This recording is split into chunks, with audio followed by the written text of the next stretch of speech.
Michael, guess what? What's up, Wesam? I recently bought some new running shoes, and they were too narrow for me. And I was like, damn it. I want these running shoes. I like them. I like the tread on them because I do a lot of trail running. Mm-hmm. And then I find out that they make the same exact shoe in wide. Wow. I was not aware of shoe sizes that go into wide as well. I did not know this. Oh, yeah. Exciting things happening in my world, ladies and gentlemen. People, my guest today on the show is the great BETSY BEERS. She's an executive producer at SHONDALAND Productions. Some of her credits include Private Practice, My Show for the People, Grey's Anatomy, Scandal, How to Get Away with Murder, The Catch. I mean, she has quite the impressive resume. And also, she's probably one of the funniest and coolest people I know. And she voices the stage directions during our table reads, and she's just absolutely brilliant at that. So, ladies and gentlemen, give it up for BETSY BEERS.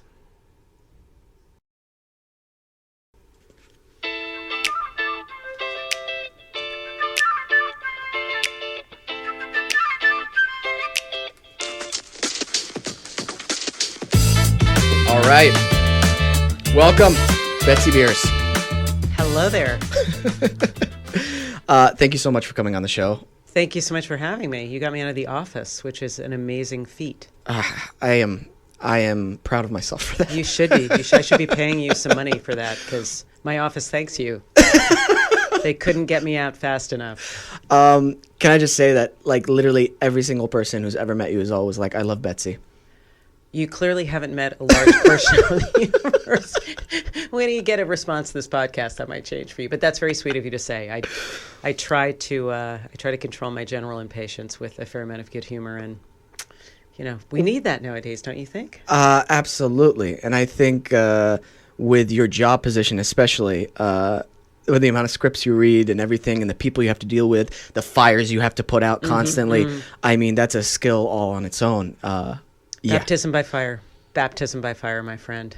Yes. You learn by doing after a while. Absolutely. I love that. I usually say, what is it? Trial by fire. Yes, exactly. Yeah, the same thing.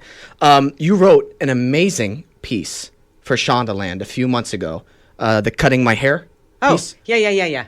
That I read it when it first came out, and I was like, okay. God bless you. BETSY BEERS is a pretty deep person. She's pretty deep. I definitely have short hair. I can definitely speak to that. I did. That was stepping out of my comfort zone, actually, because I am partnered with, producing partnered with one of the greatest writers in the world, and so it's not too intimidating to do anything in that field.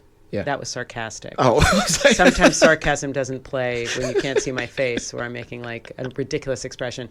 But so it was.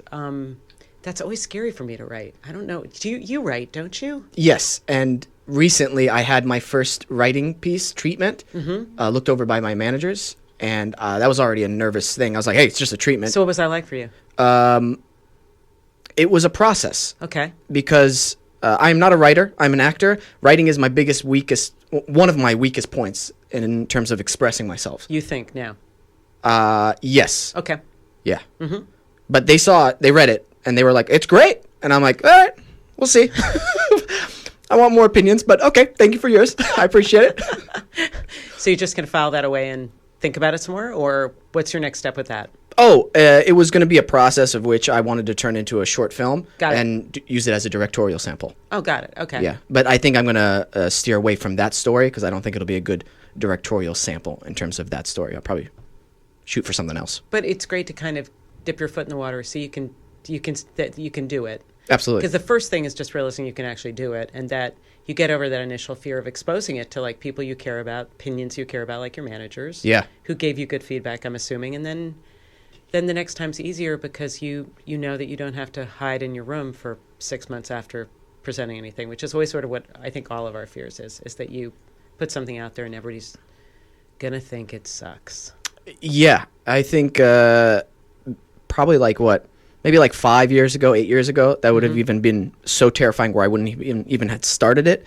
But there is this white belt feeling, I call it, whenever you start something new and you're just getting your ass handed to you constantly. Totally. And I'm starting to enjoy that a little bit more. A, it keeps me grounded, and B, it's so satisfying whenever you're practicing something and then you start seeing that first bit of result. I did this. If you're watching on YouTube, I like pulled an arrow because I love archery. He's doing some archery right now, you guys. It's pretty awesome. It's not only archery, it's mime archery, which not everybody can do. No.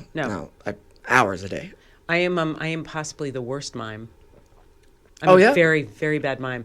When I was an actor back in 1842, I had on my resume, I actually had bad mime as something that I did in case anybody wanted a really horrifying mime. When I did improvisational comedy and sketch comedy, if you put me on stage and I would try to do mime to tell you where I was, Yeah. the only place anybody ever thought I was in a truck. Because my truck mime was okay, but terrible, just terrible. So that was an amazing example of excellent mimeage. I just want to say You're to welcome. you, America, I wish you were here right now because it's warming the cockles of my heart, if there are such a thing, which we've always questioned. Oh my gosh, you make me so happy. Well, ditto. You know, I got to tell everybody, though, the thing that we always say, and Britt, who plays the amazing Sandra on one of my favorite television shows for the people, Tuesday nights, 10 o'clock. Great plug. ABC. Super proud of the show, love the show, and love the cast a lot. Like, crazy, ridiculous, stalky, weird love. But she says that the great thing about you is that you actually are master in the most elegant way of more things. Like you have more skills and you have more knowledge and you're more curious and have figured out ways to constantly develop new skills and interests than any single person she's ever met. Wow, that is probably one of the best compliments. I'm just bored. I get bored so much. That's what it is. So how is it that when I get bored, I stare into space, Yeah. I pet the dog, I do a crossword puzzle, and I run out? Like, how do you generate new activities for yourself? Like, are you just curious, so curious that you want to try stuff out? I'm amazed at life constantly. Right. I will watch a documentary on Japanese sake makers who have like sake history of like literally 1,000 years of family Totally, generations. yeah. And then I'll be like, oh my gosh, so how can I make my own sake? What is that process like? How can I experience what they're experiencing? I'm weird. I don't know what it is. Maybe I have too much energy. I don't know what it is. I just love life. And I know that it's ticking away a lot faster than when I was younger. And I'm just trying to use up all my time in the best possible way. See, I have a lot of admiration for that because I love life. I'm curious. I love people. Yeah. Like if you put a person in front of me, I can talk for hours. I mean, it's just like I'm always really curious. I want to know. I think the ability, though, to actually go from curiosity to actually doing something is an amazing gift that you have cultivated. I have to say my husband, who's a lovely human being because he lives with me, you guys, which is a whole other thing. But he's amazing to me because he's what I would call a Renaissance man self-starter. Now, he's a criminal defense attorney. He's great at his job. He taught himself, he went to school to learn flamenco dancing. Whoa. He speaks 5 languages because he studies them all the time himself. He taught himself how to cook, and he's an amazing chef. You and he should spend more time together because honestly, first of all, you would introduce him to some things he doesn't know, but I have the same admiration for him because while I'm sitting staring into space, petting the aforementioned dog, he's in the other room learning Swedish. Yeah. Which I feel like maybe he's learning for both of us or something, because I'm clearly not bringing very much to the table. I'm a crappy dishwasher. I can do the laundry. I'm really good at laundry. Yeah. I like folding. But I think it's great. And I think that you're constantly expanding your brain is a benefit to all of us. So you're giving us a gift. Well, thank you. I really appreciate that. And first of all, I need an archery buddy, which I've been trying to find for a while now because I'm trying to get a little bit more serious about it. So maybe I have to talk to your husband. You know what? I actually will talk to Bruce about that because he's been curious about archery for a long time. Oh, yeah. I need somebody who'll stay with me on it. I tried asking a couple of people. They're like, nah. I was like, all right. Archery's so cool, though. I learned when I was little. Like, I learned archery as a child, which I think a lot of us do. Yeah. You get exposed to it as part of a sports program or camp, or you hate your brother or sister, so you learn how to shoot an arrow, and your parents say that's not a good idea. But I learned, and I wasn't bad at it, and then I stopped. And then weirdly, talking to Gina Davis, who is an Olympic archery winner. Oh. Yeah, she's in Mensa, and she's a genius archer. Like you can go on YouTube and see videos of her doing archery. But talking to her about it, we were really lucky, she was on a bunch of episodes of Grey's Anatomy a few years ago, and I was this massive freaky fan. Yeah. Like, once again, slightly peculiar. And she was kind enough to sit down with me and kind of talk me through it. And it's such a beautiful skill. My husband golfs, which weirdly has a similar kind of focus and attention. Yes. And it's detail, it's strength versus aim, and I think it's amazing. So yeah. Is there anything in your life then that you find that satisfaction feeling? For instance, let's say I shoot an arrow, right? And it just feels right. As soon as I grab the arrow and I place it and then I shoot it and it hits the target. Like even in the general, I'm like, oh, there's something really satisfying about that. Even with like hitting a golf ball, and it's like, ooh, yes, yes, and then you keep chasing that feeling. And acting, it happens too. I think acting, it definitely happens. I think in my job it happens when an idea comes together or something comes together in a particular way. You know what it is for me? Specifically for me, weirdly, it's when I place music in shows. And one of the things I've been doing for years, Shonda does it brilliantly. I do it less than I used to, but always with pilots to set the sound or the template. Yeah.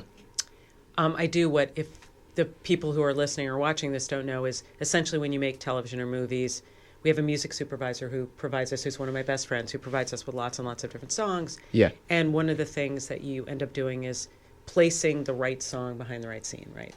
Right. So I learned how to do it on my first movie, where I'd never done anything on this movie before, and I ended up doing everything sort of, and learning how to produce sort of baptism by fire. Yeah. And we got into the editing room, and we realized the movie needed more energy in a lot of different places. So I started taking songs and just dropping them in. And it was a movie set in 1981, so we used all music from up till 1980, because it was New Year's Eve 1981. And I found that, I was pretty good at it, like just sort of instinctively, but it's this amazing thing happens when in your head you hear a song and you're watching a picture, and you put the song to the picture and you don't need to edit it. It ends in the right place. It hits all the beats. And some of my happiest moments, weirdly, have been sitting in the editing room where it happened For the People, where like I will hear something in my head off a CD or, off a download that has been sent to us. In the back of my head, I'll be thinking about it. I'll go, that'll lay out perfectly within this period of time. And it's magic. Yes. It's like that same thing of, how does that even happen? I don't know.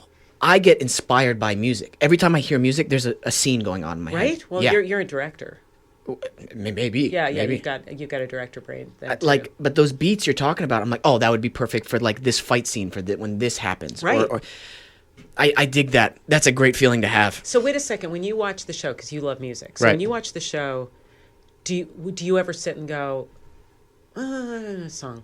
Because most actors I know watch and go, that's really weird. Like, why did they put that behind that? Or why is the score like this? Do you ever analyze it, or do you just take it? No, I analyze it now. Whenever the music really is spot on, and I like the strings, let's say in something like it's a closing argument. Yeah. We use strings a lot in the closing argument. Yeah. That to me, or like, I'll tell you what. This is the most perfect bit of music in For the People, in my opinion. I love it. When it says For the People, created by Paul William Davies. Yep. What would that be called? The title sequence? It's title music. Yeah. Title music. That there is an atmosphere to that sets the tone for me emotionally for the entire show. And you know what? That is so interesting, because that was incredibly hard to get to. We freaking went back and forth over and over and over again trying to find the right sound. And that was Paul, who it turns out has a bit of a savant ability, because he had not done much of this. And we did a lot of it in the pilot sort of together, working together because a lot of my job, for people who don't know, is because I'm a producer and I don't write. A lot of my job is to figure out ways to help articulate the vision of the person who created the show. Right. And then I have to learn how to do everything with the exception of write, direct, and act, basically, so that at any given point, I can step into any different arena and represent what I believe the creator of the show wants, or the vision that we all have. And during the pilot, we did a lot of that together. And like, I'd put something in and he'd go, I just fucking hate that. And I'd be like, great. What do you hate about it? And we talk about it and I go, okay, now I know what you don't like. So then something else would come in and he'd say, blah, blah, blah. And I go like, what do you like? Yeah. And that piece of music, he hammered down on that. He just kept digging down to get that exact feeling of what he wanted, which was he wanted this feeling of possibility. Right. And grandeur and hopefulness. Yeah. Which was a lot of what we were trying to achieve with the score. And I think our composer, Rupert, whose name is Fotek because he's also a DJ. Oh, okay. But Rupert's great. Rupert found this perfect balance for what the show should be. And I totally agree with you. That when it goes under the title card, it makes me go, I believe in the system. Yes. I believe in this. I believe that it's going to be. I'm with them. I'm with them. It's amazing that what music like that does. You know what I mean? Now, of course, I'm trying to think of the movies that I love that have that kind of atmosphere, and I can't think of any, so I'm not going to try to think about it. They'll pop up later on. It'll pop up later. Yeah. You'll be eating dinner and be like, damn, what was I thinking? But I think that's one of the things I'm going to aim for as a director, that atmosphere. Because that's what I love. Like, for instance, when I watch The Goonies, there's an atmosphere to that movie. Yes. Terminator, what is it? Which one do I like? Oh, Judgment Day. There's an atmosphere to that movie. Yeah. Yeah, I think that's so magical. I do too, and I think it's all tied up with tone. So the bottom line is, to me, atmosphere. It all always, like, how much humor, how much drama, what the music, it's all about tone, because so much subliminally of what you're watching is a particular tone, and either you respond to that or you don't.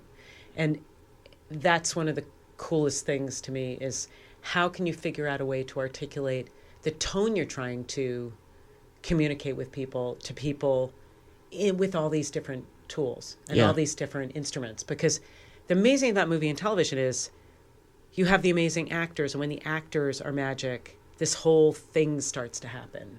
So the tone starts to change because the actors sort of start to change it. And then as writers and creators and developers, we have to adjust to your rhythms and your pace. And you're adjusting to the rhythm and the pace of the writer. So this kind of marriage of the minds happens where the writer starts to look at you guys and say, oh, I know what to do. What if I put these two people together? Oh, that's amazing when you put those two people together. I never fucking thought of putting those two people together. Like, I remember in the beginning of Grey's Anatomy, because for those of you people who don't know, like, I produced television, and the first show I ever produced was Grey's Anatomy, and Shonda and I developed it together, and then we did this show. And I remember really, really early on, like, she wrote this pilot, it was great, and we developed it and made the show, and everybody was like, I don't know what the hell this is, and we were like, oh. We think it's really good, but it was so exciting, because when you make a movie, the weirdest thing, and I did movies for like 500 years before I did television, and when you make a movie, you've got this brief period of time, the script is set, unless it's improv-based and it's comedy, but the basic guidelines of what the script is pretty much set. And the great thing about television is, as you go, you shift and develop and change and become more nimble based on the people that you have. Because with movies, it's fundamentally about people who have epiphanies. Right. You know? So you get to a place in a movie and the guy realizes he loves the girl. Or the superhero realizes that he's going to have to sacrifice his personal beliefs in order to save the country. And there are these sort of moments of reckoning in which a character really changes. And in TV, characters, it's more like life. Like, it's a real slow burn. It's a real slow change. And I think what was amazing about Grey's when we started that was, so we started with these characters, and they all were these characters. And it's like, there's Meredith Grey, and she's feisty, and she's figuring out her crap, and she has secrets. And then there was Christina, and she's laser focused and she knows exactly what she wants and she's kind of sarcastic and all these other characters. And I remember the first time they put Burke, Isaiah Washington's character, in a room with Christina, and it was like, oh my God, these guys are amazing together, because the kind of competition that Christina brought and the excellence and the kind of perfectionism of Burke. Yeah. Oh, sorry. Just so we can get you just around this area. Oh, yeah. Yeah. Thanks. Sorry. Yeah, of course.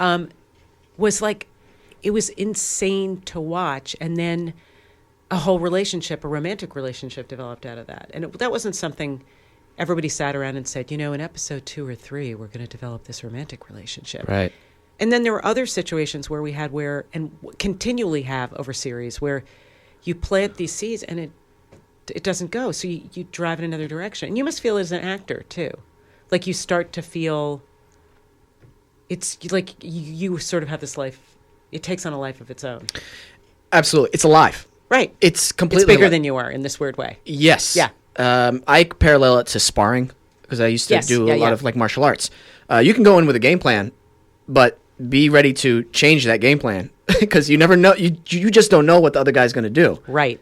And so that's exactly what acting is. You really have to listen. You have to be present in the moment.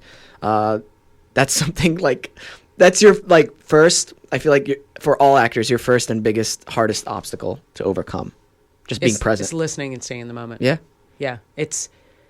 That is, I think, true in life. Just listening and staying in the moment, which is why there's no better training in the world to actually live, I think, than to be an actor, or honestly to be a waiter. Oh, yeah. I think being a waiter or working in a service industry is one of the best trainings you can get. Because if you don't listen, nobody gets their food.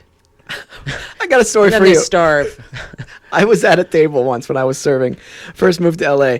I zoned out while they were giving me their order. And I was at a point serving where I didn't have to write down the order anymore. Yep. So I was like, cool. I took maybe a few steps away, and then I went right back and be like, I'll be completely honest. I zoned out a little bit during your order, and they all laughed. They thought it was funny, and I wrote it down that time, and yeah, so. I used to have, when I was a waiter for years, and I used to have this night. We all used to joke about these nightmares we would have. I worked at this place in New York called the Cheese Cellar, which was owned by Stouffer's, and it was a fondue restaurant. You guys, I don't even know. So, and oh gosh, so I was that was such a long time ago. But it's funny because I still sort of feel like I do that job. But I remember that I would have this dream that I would be walking to the station. The station at this restaurant was the 40s. That usually was the station. We had the 30s, the 40s, the 20s, and the 60s. And there were like 10 tables. And I had lunch. I did the lunch shift, which was everybody comes in at exactly the same time. And in those days, Grandma's going to tell you a story about the 80s in New York. People used to eat courses. Like they'd come in, they'd have a cocktail, they'd have an appetizer, they'd have lunch, maybe they'd have wine, they'd have a dessert. And they'd have to be in and out in like an hour and a half because it was the 80s, so people took longer. I used to have this dream where I'd walk into the 40s and everyone was dead because no one had gotten fed. And or they were passed out, or they were like... high stakes. High stakes. So to me, unfortunately, I think everything's high stakes for me, but that was always sort of my lesson, which is if you don't listen to the order, they'll end up curled up in a fetal position in the back of the 40s, which is not something anybody should ever have. But I think it's true for life, don't you? You have to, if you don't listen and you don't sort of follow your spidey sense, I think you have a harder time. Yeah, and I think we talked about it with our last guest on the show about the spidey sense, your instinct. I think that comes with age and experience. It's hard to tune into that, I think, when you're younger. Do you think so? Yeah, I don't disagree with you. I think it also depends on what your experience has been like when you're younger. I think if you grew up in an environment where your survival was based on your spidey sense, then you develop it super early on. And then if you had what I would call a hopefully more constructive and comfortable childhood, you shouldn't have developed your spidey sense. I mean, I think it's something you tend to develop when you think something's slightly off or wrong. And the more as you get older, you get exposed to situations where something feels a little bit off. Yeah. I think that definitely is something you always develop better with age. But I do think it comes with the level of how secure your base is, to quote a psychologist. Yeah, I think. Then how does that work with, like, you read pilots? I'm assuming a bunch of pilots. How do you distinguish between a quote unquote good pilot versus a bad pilot? Do you follow a little bit of your spidey sense with there? Is there certain technical things you're looking for in the story? Spidey sense to me is different than gut.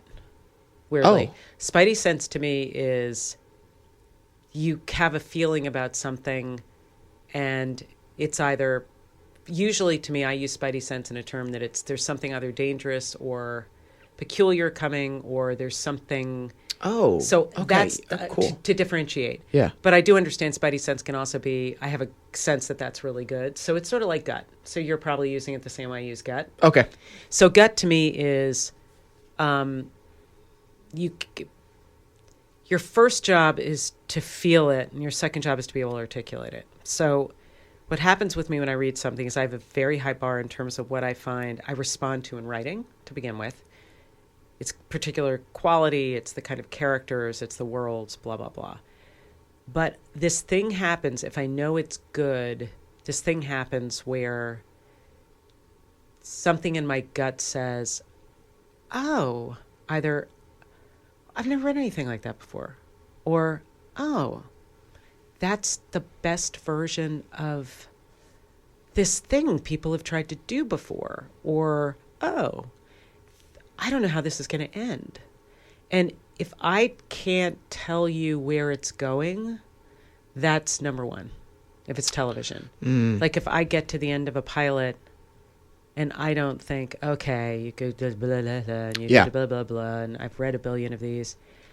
Or if there's something about the voice I think is super unique, and it could be a sort of cookie cutter idea, but I've never heard a voice like that, and I don't know what that voice is going to say next.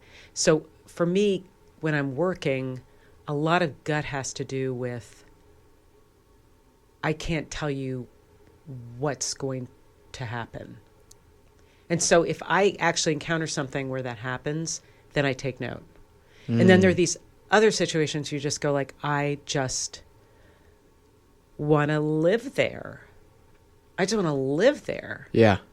I want this perspective I've never had before. So like with For the People, I'd always been obsessed with, what if you took a courtroom and you went home with every single person in the courtroom? Like, and I've been trying to do that for years. Like, there was a book that came out years ago that I loved, and I just was really interested in, my husband's a criminal defense attorney. I've always loved the law. I think it's really an incredible playground, and I love doctors, lawyers, and cops because on network television, that's a great way to tell amazing stories with enough actual plot that you can explore character.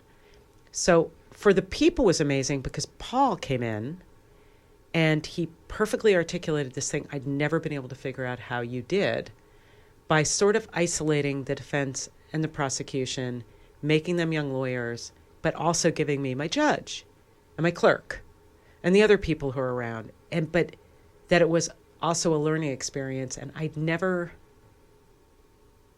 I loved it immediately because I'd never seen it. And on top of it, it was this court that nobody had ever done before. Now, this court in the past year has become the pivotal court in the United States of America because all these cases we're reading about right now are going through the Southern District of New York. He didn't know that. He knew it was a big court, and he knew that it would be really cool for America to understand what the Southern District was. But who the hell knew that as we were airing the show, the Southern District would become the most important court really in America, because every case which is in the paper right now, there is a possibility a number of these will be tried through the Southern Court, the Southern District. That's spidey sense, as you would say it, or gut, or whatever the hell it is, on his part, to get... I think if your job is sort of to get ahead without knowing you're ahead. It's just you're interested in something where everybody else is interested, don't you think? Absolutely. I think that's timing. And that's something Totally. I've been wrapping my mind around. I'm kind of a control freak in certain aspects of my life. Yeah. And I'm like, okay, I know with my business, the whole timing aspect is, most of it is out of my control. So what do I have control over? Yes. And it goes back to craft. It goes back to my message I want to portray, let's say in a script, or in my work. I want to be as truthful as possible, and I can just work on my craft as much as I can. Yes. and just experience life. And having that, I feel like, a good intention behind all that, like the reason why you're doing all this, I think that's very crucial. It just promotes positivity in general, and I think that's reflected back to you. No, I totally agree with you. And I think you make a really good point regarding how difficult it is sometimes when you're an actor, because by design, the job is passive. It's waiting for the phone to ring. It's being a supplicant in a really weird way. And the way that you've managed to continue to grow and change and have that feed into your acting also does give you a sense of control over your own life, because one of the hardest things for all of us is if you sit and you passively wait for that person to call you, or for someone else to do your job, or, you know, whatever the thing it is, which, look, we all do sometimes. It's an overwhelming world, but one of the greatest messages one can get across is that you have the power to change your own reality through positivity, through education, through listening, through generosity. I mean, all those things you're talking about. And I do think that that's the message of movies and television and books. And I mean, I think part of the reason art and creativity, it should make you think, it should make you stop. But also, I feel like should give us all hope. Absolutely. I mean, to me, another question that comes up is, what's the alternative? Am I really just going to, do you know what I mean? Like, I'm just going to wallow in my sadness because I've seen other actors do that. So I started this, another podcast before this one called Actors Anonymous. Okay. And the reason I started that one was like, holy shit, there's so many like negative actors or actors who are down in the dumps. Yep. I need to do something to like promote my community, a fellowship within the actor community. That's great, yeah. And oh my gosh, that is, can you imagine being in a hell and you don't even know you're in a hell? That's like the worst hell to be in. That's absolutely the worst hell to be in. No, wait, when you did Actors Anonymous, did they come on anonymously? No. Why the hell did you call it that? That's great. It was a safe place to go and talk about your craft. Absolutely. That's basically what it was. It was like a meeting. Yeah, and I had actors primarily focus on their struggles and their That's genius. pains rather than their successes, because I don't care about those. I want to know how'd you get out of those things. It's like, how do you get through the hard slog? That to me is one of the inspirational things I love about life, is someone who's literally at the bottom of the barrel and they build themselves up from nothing. That to me is like, yes, it gives me strength. It gives me like an appreciation for what I have, and want to go super far and help others along the way. I don't know. That's just the natural instinct I'm pulled towards. So who were some of your biggest inspirations as you grew up and as you've grown and changed? Okay. I will name one guy, acting wise, of course, like the greats Al Pacino, right? Yeah. Right now, Tom Hardy. Oh my God! And that let's see what. Oh, that'll be a perfect tie-in to my next thing. I really want to talk to you about. Oh gosh, Jake Gyllenhaal. I love his acting choices, like the character choices he chooses. He's bold, and talking about having no fear. You know, a guy who could do the range of roles that he's done. You know, from romantic comedies to creepy stalker paparazzis to Brokeback Mountain to like insane to Broadway.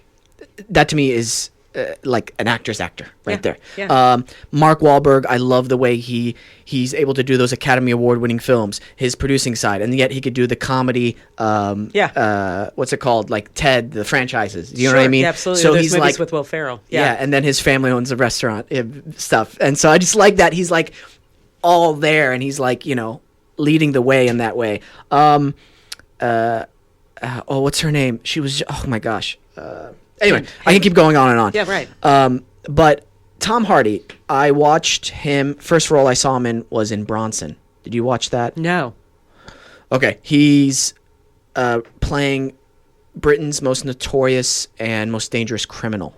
And it's like an artsy indie film about that. Sounds great. So it's based off a real person. Okay.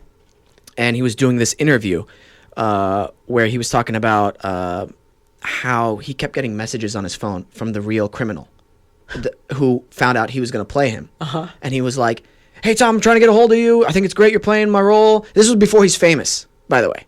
And Tom Hardy's like, holy shit, this is kind of scary. How the hell did this guy get my number? Oh, my God.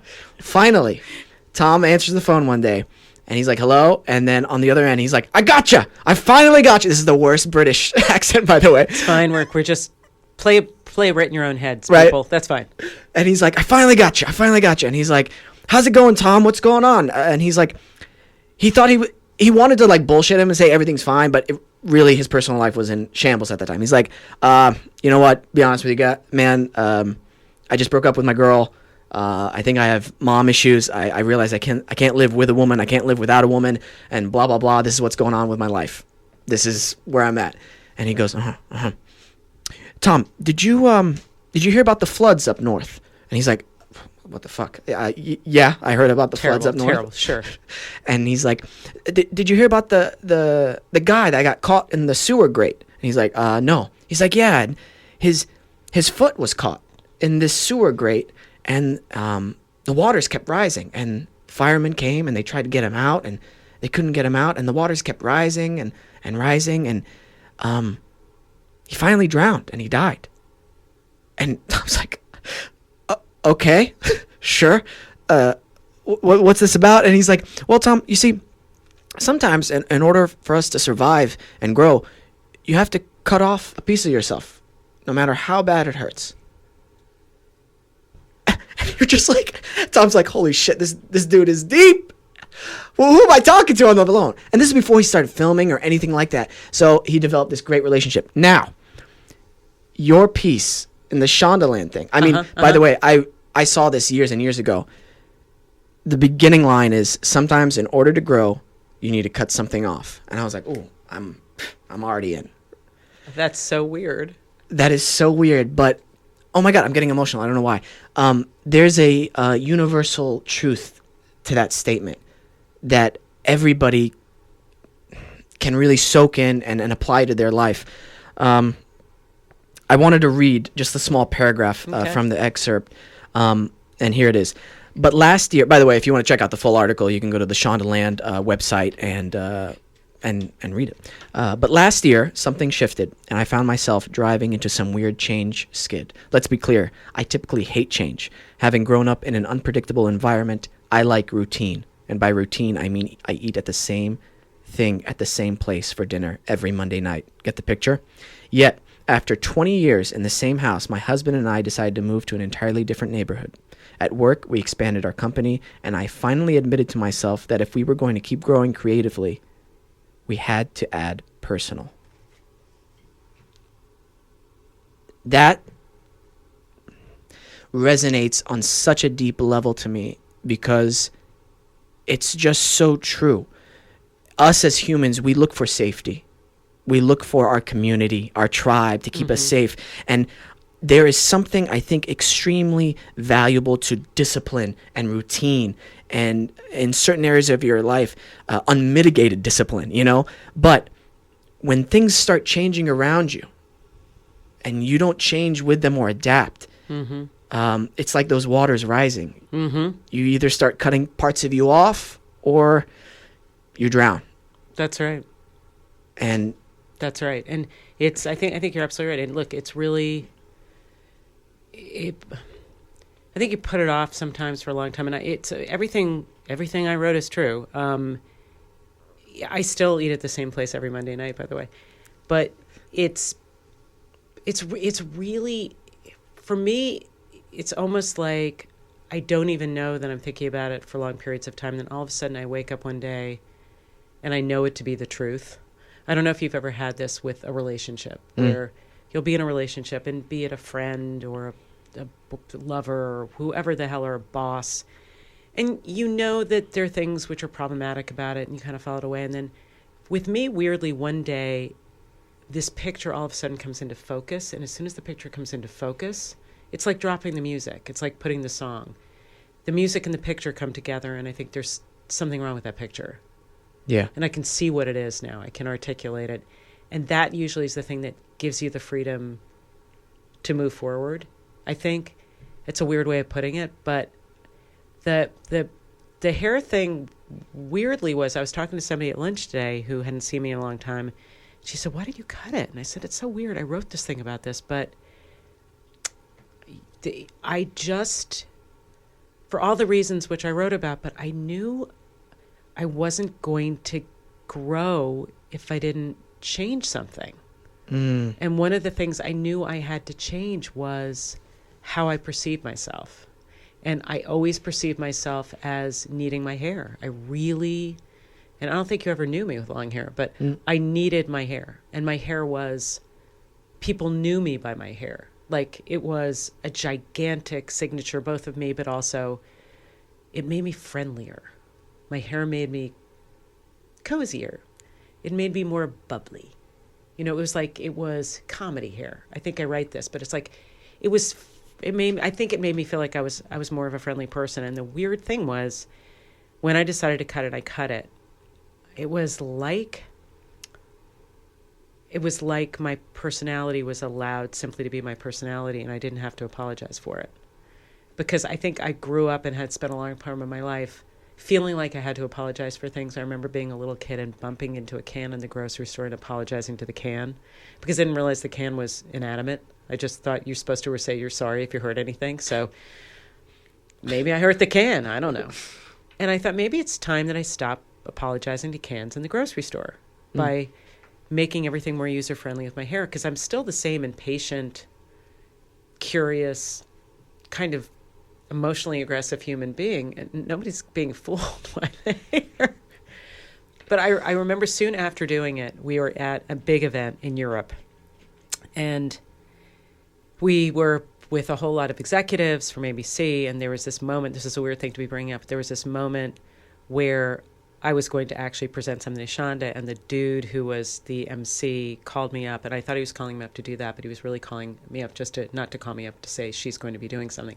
And I walked on stage, and I trotted up behind him, and it wasn't time for me to be on stage. In the room, there were 300, 400 people in the room, and everybody's looking at me like, what am I going to do?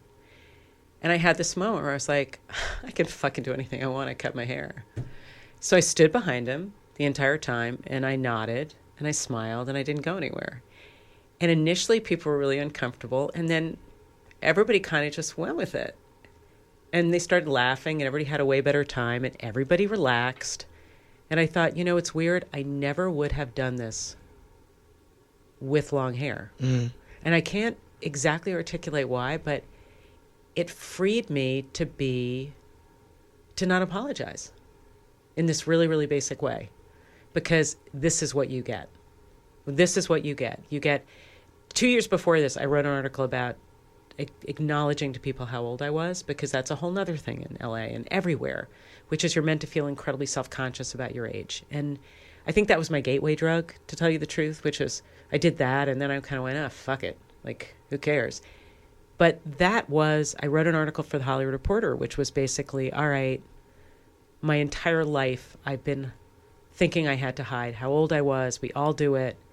And I realized if in my job, in my situation, I can't be honest, then who can be honest? If I'm honest, then maybe more people will be honest about it, because it's not, that's how ageism starts. So I said, you know, this is exactly how old I am. This is when my birthday is, if anybody's curious.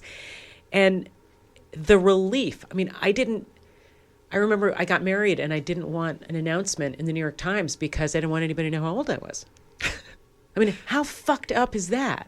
So it goes to the same, I think growth and development has to do with more and more and more realizing that accepting who you are and trying to own it and celebrate it when you can, and stop beating yourself up for it so much. Absolutely. Right?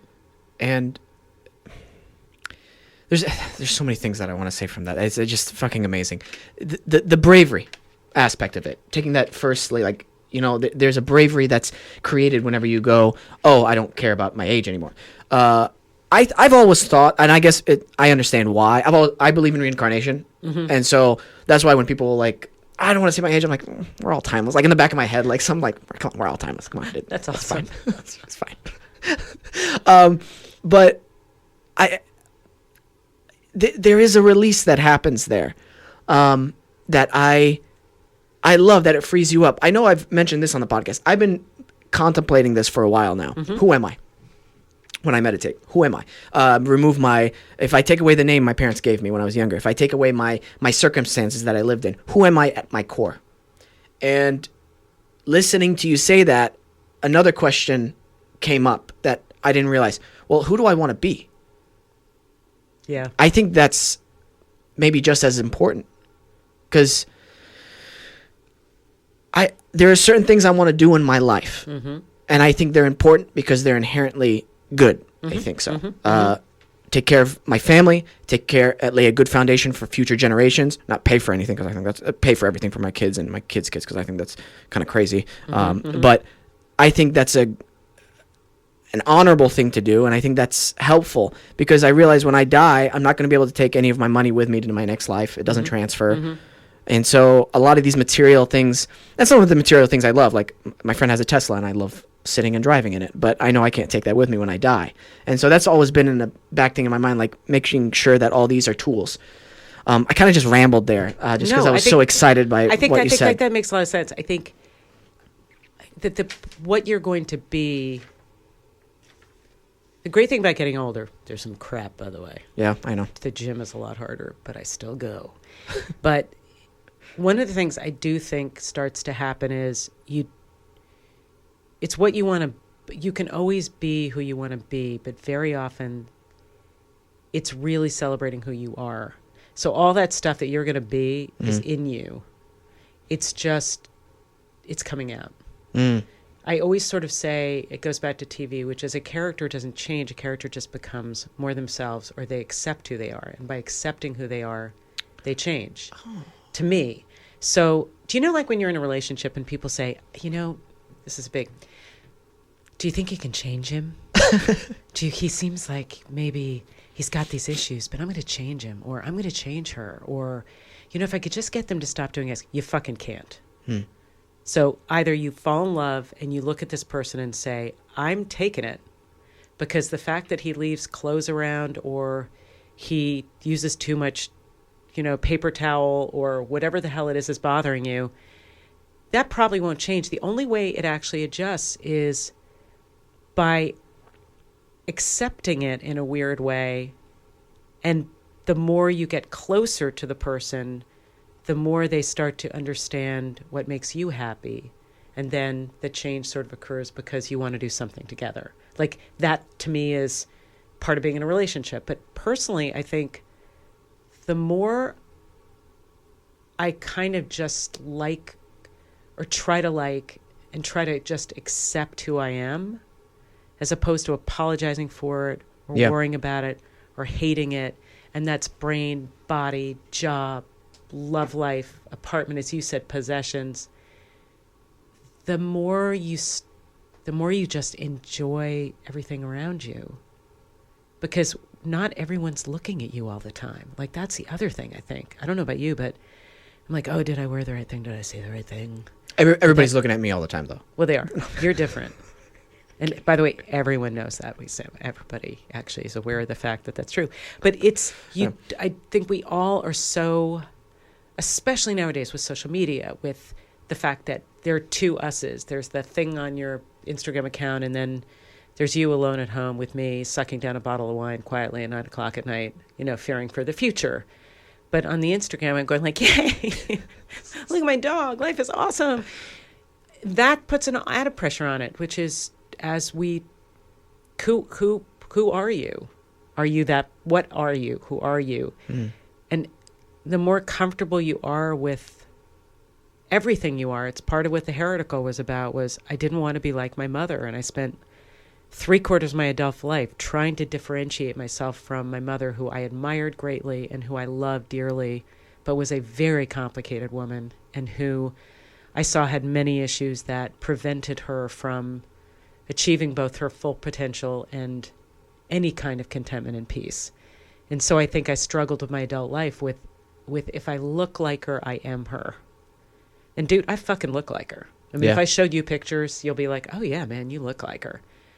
And I looked in the mirror and I cut my hair and I went, I look like her, but that doesn't mean I'm her. And it doesn't mean that I can't, through this, try to get back in touch with the things that I do want to continue. I do want to remember. You know, that's also the power of, I think, change and healing.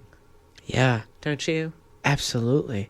I feel once for me, once I understood where my dad came from and how the horrible and troublesome childhood he had, I used to be very upset. My dad and my parents, very disciplined household growing up, super strict on me. And so I'd be upset with them for that, Right. tremendously, and sad and depressed. Sure. But then when I slowly started, like, people would tell me how my dad grew up, and then, like, hearing more stories, and then Where him did your telling dad me, grow up? Syria. In Syria, right? Yeah, and doing hard labor since the age of, like, 10, 12. Oh, my God. Literally would deliver milk on his bicycle and ride miles and miles and miles for his dad's milk business. And then he would go to school on top of it. So he'd deliver milk in the mornings and milk in the evenings and in between school. And then he did a whole bunch of other stuff. I mean, that's just one aspect of it. And so I see that, and then I see the way he would, whenever we'd work in the restaurant, the way he would talk to me or the way he would tell me to do things. And then I'd be like, oh, that's why you're saying it like that. I know you love me, but I get it, and I love you. And so, like, there was a certain period, my last 2 years of college or so, I'd just be like, yes, Dad, you got it, Dad. Yes, Dad. Even, like, he's, like, berating me in front of customers. I'm just like, yes, Dad, you got it. No problem. Because I just understood it more. I think that's a beautiful thing. It is. You do, but then at the same time, you hope at some point your dad starts to understand that he doesn't have to berate people anymore because it's okay. Yeah. But that's a hard one to get when you've been through those sorts of circumstances, which when you think about the privilege with which I was certainly raised, you know, those stories take unimaginable bravery as somebody who lives in an environment where they really truly are always terrified, you know? Yeah. And the fear of your family, the fear of a culture, the fear of being killed, you know, I mean, we all, I think on a daily basis, when you talk to people who've survived environments which are way tougher than what I complain about. So and it doesn't mean that every person has their own issues, and the only thing, they're things that you have to get through, and you can't minimize anybody's experience, I've discovered. But you were a good kid, because a lot of kids would have either punched him in the face or started an incredibly lucrative business selling drugs on the side or something. So you did good. First of all, but that's just one aspect of my father for people listening. He's I met your father, and your father seems delightful as well. So just so we're clear, yeah, he didn't yell at me, which most people do. So he didn't yell at me. He was very kind. And by the way, his family makes the best food. The baklava. Oh, that was from somebody else, but another family who make it old school. Damn it! I know. It's okay. Oh, man, but it was good baklava. It was like 18 different types of baklava too. It was crazy, y'all. He brought it to a table read. His family came, and it was like locusts. Like, so good. We were like arguing over which piece we were taking from each other in the car going home from this table read. It was crazy. My dad did have a nice moment. Just to kind of wrap up that part, I was telling him, like, me and my brothers were like laughing about the times, you know, like what our parents would yell and say to us, and we were telling him about it, and we were just laughing about it now, and we just find that's beautiful, because back then we weren't laughing about it, but now we are. You weren't. Oh God, no! Like, I'll tell you some stuff off air, but anyway. And then he got really quiet on the phone, and he was just like, no, it was wrong, and we shouldn't have said those things to you like that. And like, he was apologizing. I'm like, no, Dad, no, we're not upset by it. He's like, no, we shouldn't have said that. And I was like, oh my gosh, the feels are coming, the emotions are coming up, man.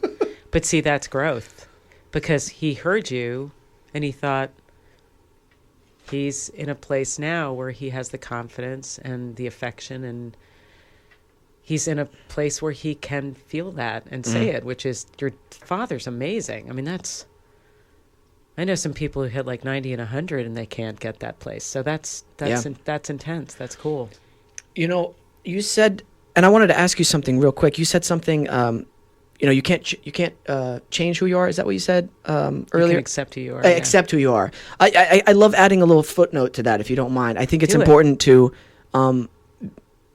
because I feel like this is a very extreme case. Be like, okay, well, I think my that's who I am. My meth habit is who I am, and that's what I. Yes, totally. I know exactly what you're saying. Yeah, yes. like I think it's important to also, keep bettering yourself and change certain aspects that are harmful to yourself. I think that's important too. Absolutely. Yeah, I just wanted to add that as footnote. I'm sure you. And I think the key here is when I say yourself, I don't mean your habits, your behaviors, your lifestyles. Those are all things that are a reflection of how you feel about yourself.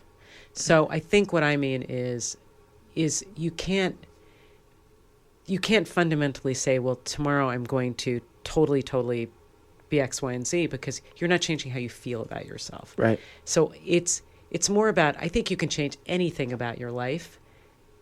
It's very easy. I think changing who you are, your DNA of who you are, 9 times out of 10, we're running away from something inside of ourselves that we don't want to face. But very often by just facing who you are, which is the scariest thing you can do. But you do over time, and you eventually get to, that's how you change who you are, because you accept it, and that gives yourself space to grow.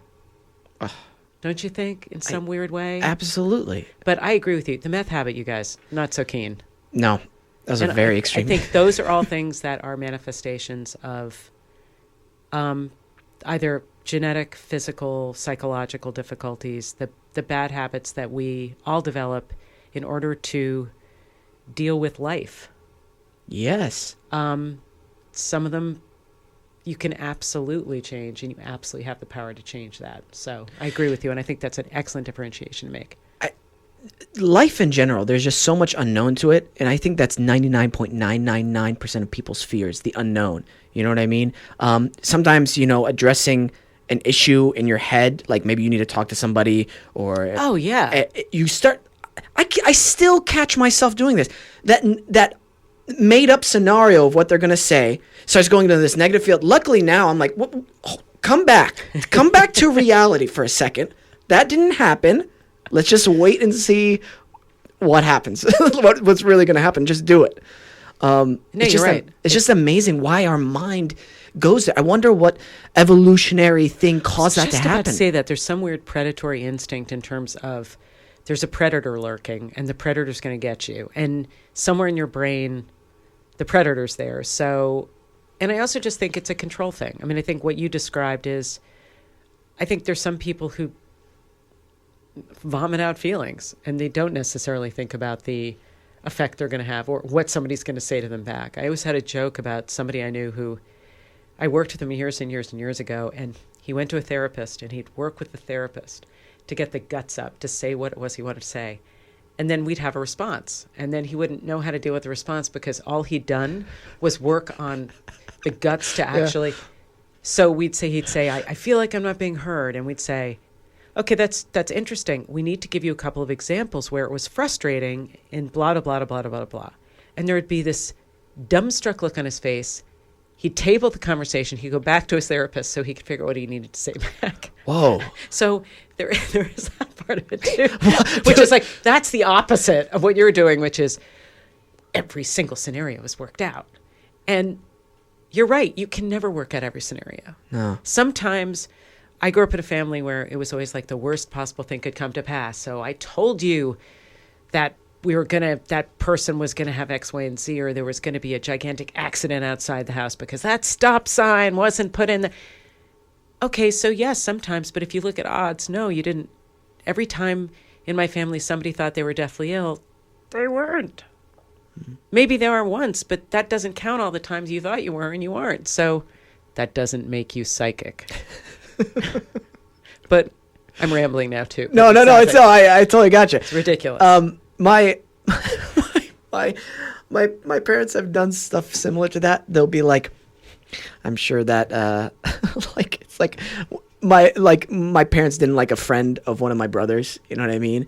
Like saying like, I don't know, like a bad influence or something like that. And I'm like, Dad, do you really think that kid that's on his mind? Like I'm gonna ruin Daniel's life forever. You think that's the kid's intention? And he's like, maybe not, but I'm like, well, just don't be so angry with the kid. Like, you know what I mean? I don't know. I'm so curious as to that cautionary. I don't know. Cautionary is not the right word. I don't know where we evolved that from. Yeah, I think that's really interesting. I need to bring a scientist, Michael. We need to find a scientist who can answer this question because this is Michael, somebody needs to answer this question because we both need to know. And I'm still back on how well you can change behavior, and is there a way that by focusing on the good things about yourself, you could I'm still thinking about that, which is how do you change different behaviors in yourself by accepting. I think the only way you change is by accepting and liking yourself, because then it helps you, because you constantly develop new behaviors, and it's because you're curious, but also because you believe in yourself on some core level that you want to. But it's fascinating. How can you use? That's why I like therapy, and why I think the whole idea of studying therapy is really interesting. But how do you do that? I might have an answer. Do it. Or who knows? Back to trial by fire. I used to teach Taekwondo. Nice way to bring it around, bud. Good job. I've been doing this for years. God No, I'm kidding. damn, man. It's a nice circular deal there. I love storytelling. So I used to teach Taekwondo to kids and beginning adults Okay. in Oklahoma years ago. And I loved working with the children who were super rambunctious and didn't have any discipline in their lives, because I could tell their parents just let them run freely. So this is what I would do because there are certain rules you have to do in the dojo. You can't just run around and do whatever you want all the time. There's guidelines and there are boundaries. And children are very smart. As soon as they know, oh, I can go past this boundary. Okay, that's not a boundary anymore. So what I would do is if a kid kept talking or doing his own thing, I would make them do this, and it's not harmful, but they would face the wall and put their hands up because they weren't listening. And then I'd have the rest of the class do something fun. We'd do a fun game. And so they would hear everybody having a good time and stuff while they're being punished for what. Right. And so the next time and usually it took a few times, but after the few times where they were sick of being punished, they made the choice of going, you know what, I'm tired of that. That's your point, though. They made the choice. It's like what I was talking about when you're talking to somebody that you care about and you keep saying, pick up your clothes, or it really annoys me and you do X, Y, and Z. When they make the choice to change it, you can change. But I think that's really, really well articulated. And that goes back to when you have enough confidence in yourself to make the change. Yeah.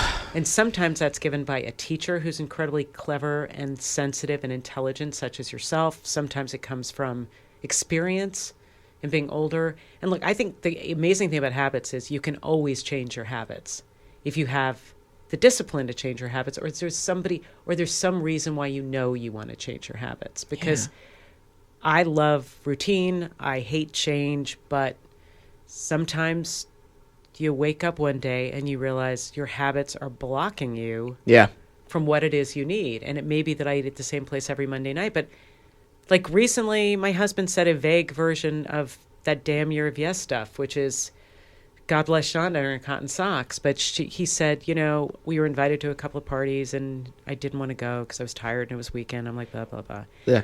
And we were talking about something and I said, oh, yeah, that was that party. And he said, which party was that? And I said, oh, it's the party with blah, blah, blah. And he said, oh, that's right.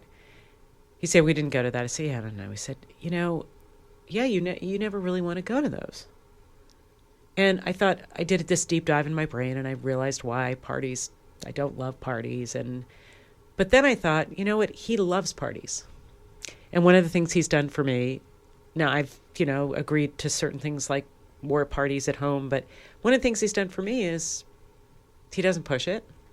He just kind of thinks, we don't have to go to all the parties because I know they cause anxiety or stress, or she's been working all week or whatever. And I made this little vow to myself that at least once every couple of times when he says, well, why don't we just do this? I'll go, okay. Do you want to do it? Okay, we'll do it.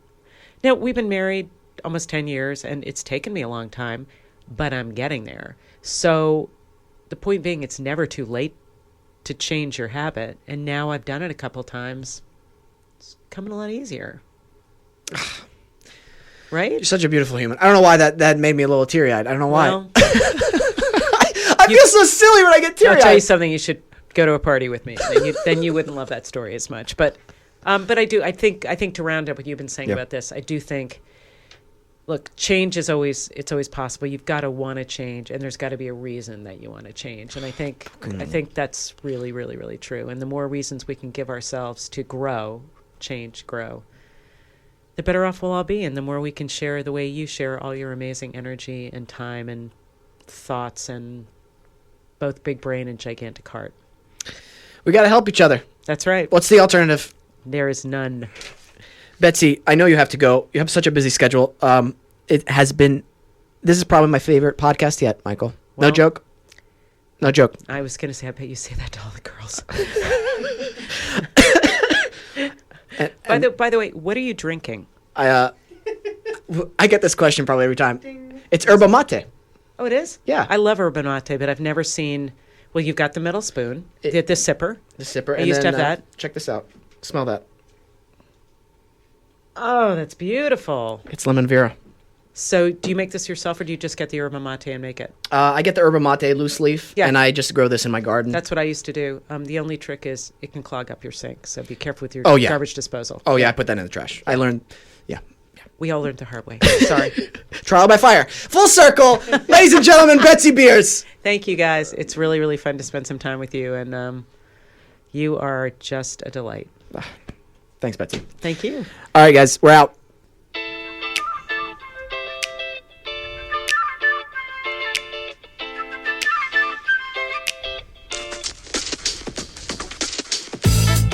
All right.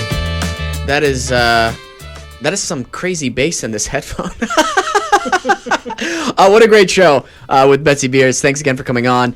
A big thanks to Adobe Radio and Nice Guy Digital. Thank you to you, Michael. You're welcome. But no thanks to our social media team this week because they're not here. No, I'm kidding. Totally kidding. Could you imagine? Hey, thank you to you guys listening in on the show. Seriously, really appreciate it. If you enjoy the show and if you have like literally 2 minutes, just rate us on iTunes. That actually goes a long way. And if you feel like writing a little something, great. If not, that's great too. But just so you know, if you screenshot it, tweet at me, I'll tweet at you back. Unless you're in my block party. Do you know what that is, Michael? I do. Yes. Good. All right. Well, we don't have to explain it then. Hey, guys. Thanks for everything. Love you. See you next week. Bye.